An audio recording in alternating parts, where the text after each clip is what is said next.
Nike, the world's most popular and biggest sportswear. In just over 50 years, one man's dream of better shoes turned into a global corporation worth over $100 billion. Today, we're going back to the earliest days of Nike to figure out how that magic happened and what the ingredients were to their success.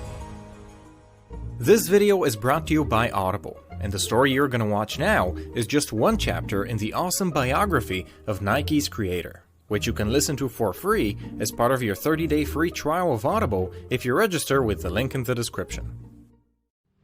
The year is 1962, and Phil Knight had just graduated from Stanford. As any business graduate can tell you, becoming an entrepreneur is difficult if you don't have any good ideas, but Phil had one. He was a distance runner back in university, and in one of his business classes, he had written a paper proposing the following idea. Phil had seen how Japanese cameras had replaced the dominant German cameras in the American market, and he wondered whether Japanese shoes could do the same to Puma and Adidas, which were at the time extremely popular in America. And by the way, that is indeed how you pronounce Adidas. But back to Phil. After writing that paper and graduating, Phil became obsessed with his idea about bringing Japanese shoes to the USA. Of course, he didn't actually own any Japanese running shoes, and the few he had seen were brought stateside by soldiers who had been stationed in Japan during the occupation after the Second World War. But this lack of exposure only reassured Phil that he had stumbled upon a great opportunity. He knew that to take advantage of it, he'd have to establish contact with a Japanese company and negotiate to import their goods to America, both of which were actions he had exactly zero experience with. But, as is befitting of the man who'd later create Nike, he went ahead and just did it. In November 1962, he flew over to Japan like a tourist and just started exploring. In the beautiful city of Kobe, he stumbled upon a shoe store that caught his eye. It belonged to a company called Onitsuka Tiger, and the shoes they made were, for their time, very high quality, so much so that Phil was determined to import them back home. He presented himself as an American shoe distributor and arranged a meeting with the company's founder. Phil made up a company name on the spot and offered to become Onitsuka's distributor in America, a proposal which, probably to his surprise, the owner actually accepted. With nothing more than his confidence, Phil had become the exclusive distributor for Onitsuka Tiger in the USA. He received his first shipment of 12 pairs of Tiger shoes in 1963, and he started selling them out of the back of his car at every running track he could drive to. Obviously, though, his strategy wasn't scalable, so he went to the only person he knew who understood more about running shoes than he did, his former coach at the University of Oregon, Bill Bowerman.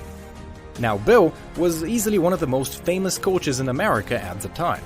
He had in fact trained multiple Olympic athletes. He liked the Tiger shoes so much that he wanted to partner up.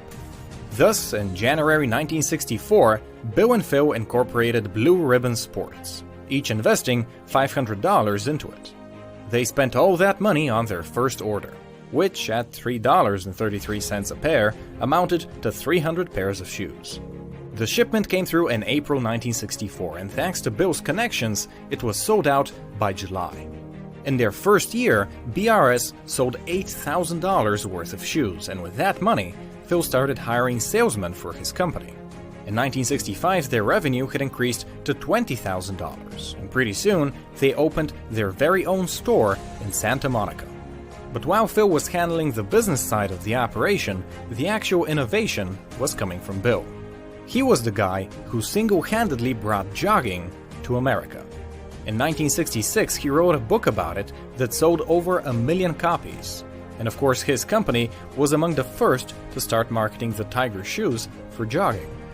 Bowerman was all about innovation, and with every new shipment from Onitsuka, he'd cut open a few shoes to see how they were made, and he'd always try to improve them, by for example adding to the cushion or using more lightweight materials.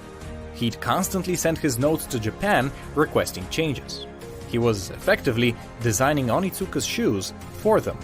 It was one of Bill's designs that catapulted BRS into the mainstream. The Cortez, as he called it, became one of the best-selling shoes in 1968. undoubtedly thanks to the 1968 Olympics, held in Mexico. Thanks to the Cortez, BRS sold $300,000 worth of shoes in 1969. But they had a big problem. The Cortez was so successful that they couldn't keep up with the demand.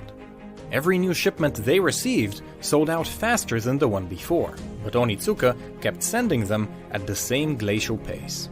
What Onitsuka were actually doing was satisfying their local demand in Japan first, and then sending whatever was left to America. Phil and Bill knew that to expand, they would have to evolve beyond being just a simple distributor. Then they realized that they held all the cards.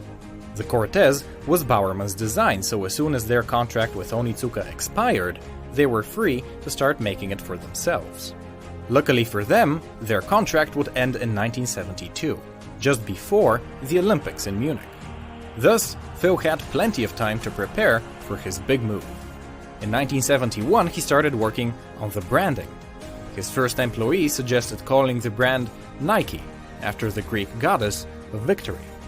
Then Phil needed a logo, so he went to a nearby university, snatched the first graphic design student he could find, and told her to make him a logo. For the impressive sum of $35, he got this, the swoosh. In hindsight, that was money well spent, and with his branding now complete, Phil was ready for the Olympics. This time, instead of locking himself into exclusive agreements, Phil established a network of subcontractors across Japan. With production under his control, Phil could finally spread his wings. You can see in this graph of Nike's sales exactly when Phil started importing shoes from his Japanese subcontractors. And yes, he started before his contract had even expired, in 1971. From then on, the story of Nike became one of growth. They became the largest sportswear company in America in 1989, on the back of brilliant marketing like the Just Do It campaign, and by signing rookie athletes that would eventually become famous across the world. The ascent of Nike is a story every bit as interesting as the early days of Phil Knight. But don't take my word for it. Phil Knight himself released his autobiography in 2016, and you can listen to it for free as part of your 30-day free trial of Audible. In his book, Phil goes into much greater detail than I ever possibly could in this video, so if you like the story so far, you should follow the link in the description to get your free copy of the story as written by the man himself. Visit audible.com/businesscasual or text businesscasual to 500-500 to get started with Audible, who, if you don't know, have the biggest collection of audiobooks in the world. I'd really appreciate it if you check them out, and I also want to thank you for watching this video.